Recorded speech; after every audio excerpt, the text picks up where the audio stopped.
Okay, so we're gonna take a look at volumes in this module. We're gonna first start off looking at cylinders and discuss a little bit about prisms, right? So a cylinder, if you notice here, looks something like this, right? Now, what defines it as a cylinder, all right, is that if you think of like this, it has like a base, right? And the base has a specific shape, and and then it also has a height, right? So those are two of the things that we kind of use to describe a cylinder. And in this case, we're looking at a right cylinder in a sense that it just the angle between the radius of the top base and the, I guess here, if we go from the top base to the bottom base, if I drop a straight line between those two centers of those circles, right, you get a right angle, right? Kind of where that blue kind of axis is, right? As opposed to it being what we call an oblique cylinder, right? Which looks something, give it a minute to load here.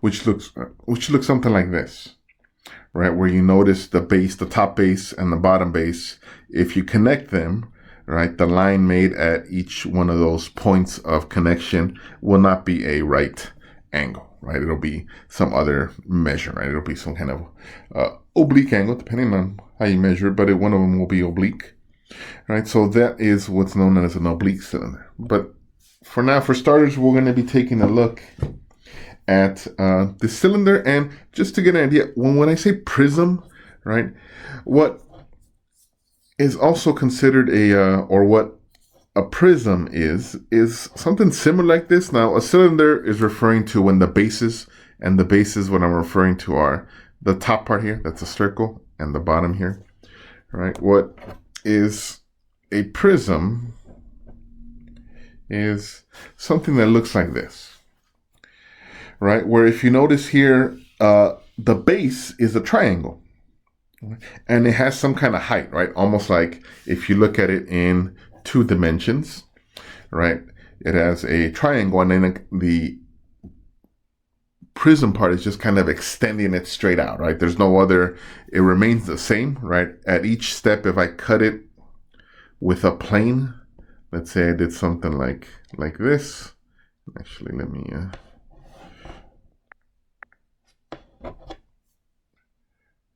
why did I do that? Okay. Yeah, second here. Let's see.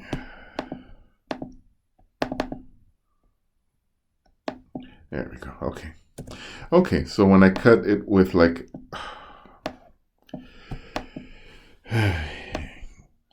that's not what I want to do. Okay. So when I cut it with a plane, right, you notice each one of those, the intersection with the plane and the cylinder, right, is also the exact same shape of the triangle in the base, right? As opposed to what we'll see later to like a pyramid or a cone where the height extends to one particular point. That shape just goes straight out, right? So this would be called a triangular prism. And then also we have here what we call a rectangular prism, right? Or in this case, we have a cube, right? Which is just a more descriptive form to say that all of the sides, the length, the width, and the height is all the same size, right? But a general term would just be a rectangular type prism, where the base, right, again, if we slice it with a plane parallel to the base, right here, if I bring back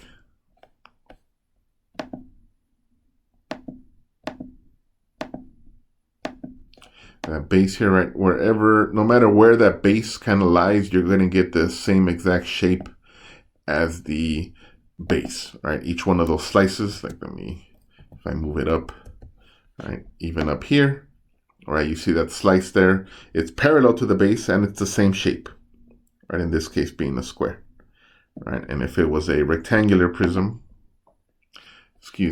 a triangular prism, right, wherever you cut that shape, right, as you can see here, parallel to the base, and it's the exact same shape, right? So as it turns out, so we're going to focus here on cylinders.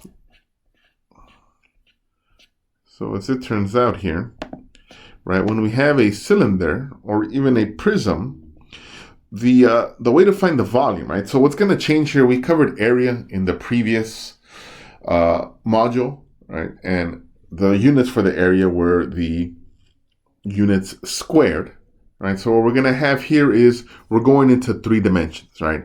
For the previous module we looked at objects that were in 2 dimension and how much area is like covered by these unit squares. Here we can almost the basic measurement will be a unit cube, like how many unit cubes can we fit in there.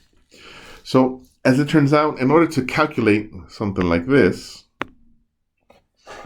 right, so if we had a cylinder, all right, so as I mentioned earlier, there are 2 kind of quantities used to describe it, right? First of all, what is the base, right? So here we call this the base, and also this one, right?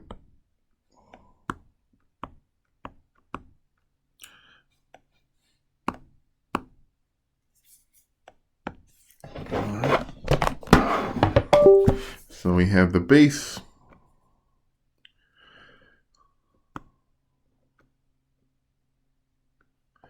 All right, and then here the other quantity is the height.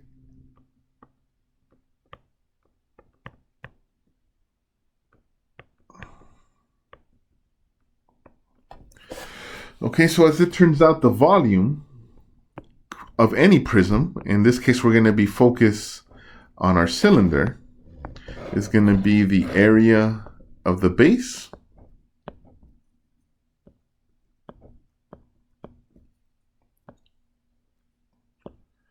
times the height.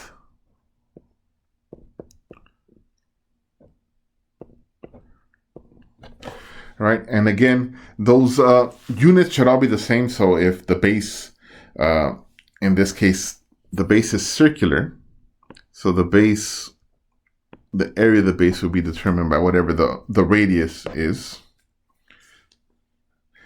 All right. So the area of the base is units squared, and then when you multiply it by the height, the units are going to be, now since we're dealing in 3 dimensions, it would be units cubed. All right. Now finding the area of the base is simply, the base here is a circle. So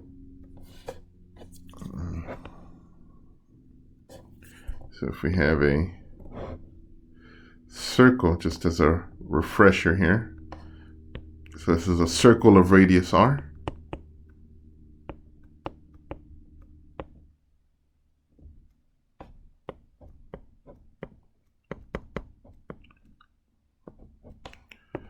So the area of a quantity like this is pi r squared.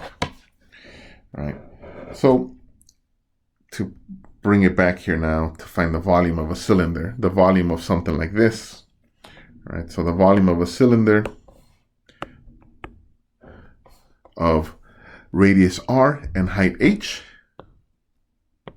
would be pi r squared h. Okay, so those are the 2 quantities that will be needed to find the volume of a cylinder. And whatever those units happen to be, if we're dealing in inches, the resulting quantity would be inches cubed.